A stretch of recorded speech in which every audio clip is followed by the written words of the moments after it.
Good evening, ladies and gentlemen. We are in with our final report for the evening. All precincts are now reporting and we can give you unofficial results. Unofficial final results. How about it? Keegan, kick us off with the school board race. Well, I'm excited to kick off with the school board race. We're going to go with Daryl Clayton Pennell with 21,106 votes and 20.4% of the vote. He had the first in the finishing of school board voters. And let's see here. We have... That would be Ann Edwards, who's the other incumbent. She has 20,940 votes. That's 20% of the vote, roughly. And for that open seat, it looks like Chris Becker is going to take that seat. He had almost 13% of the vote with 13,192 votes. But it was a tight race for that third seat. Elaine Setzer Maxwell came in with 12,747 votes at about 12.32%. And looks like Sarah. The fourth place finisher. Yeah. And she had 12,265 votes with 11.6%.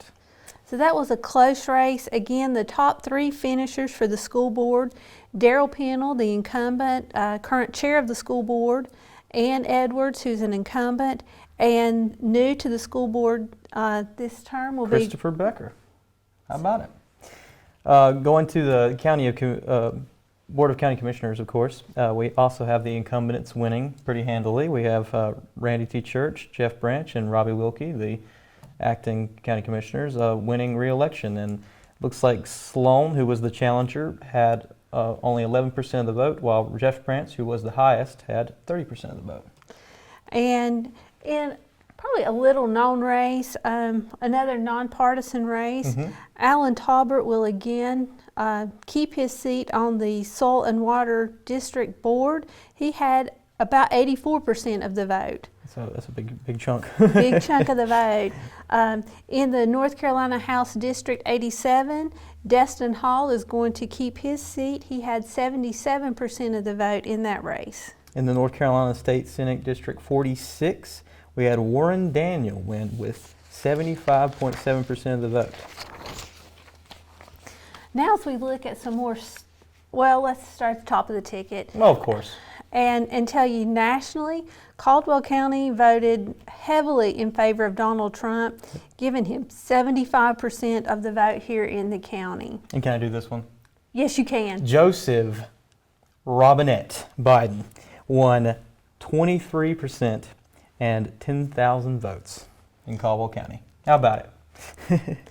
In the U.S. Senate race, Tom Tillis garnered almost 71% of the vote here in the county. Cal Cunningham came in with about 24% of the vote here in the county. In the House of Representatives District 5, we had Virginia Fox. I believe she was an incumbent. She was an incumbent? Yes, and she had 31,317 votes and 75% of the vote.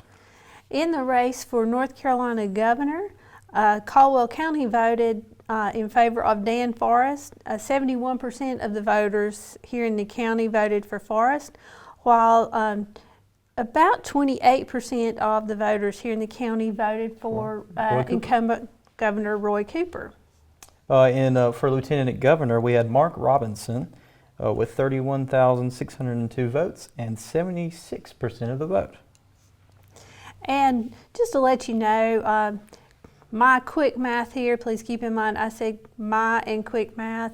It looks like voter turnout is extremely high, as we had predicted, but it looks like about 78% of Caldwell County voters turned out. Just to give you some comparison, in 2016, 65% of the voters turned out. So a really strong voter turnout this year, which I think Caldwell County is to be commended for that, because that really shows your interest in this election.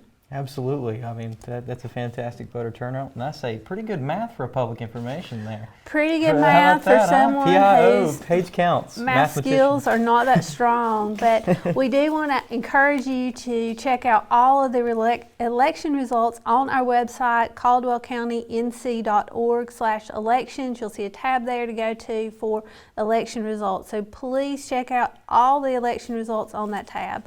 And thank you for watching us. Thank you, guys.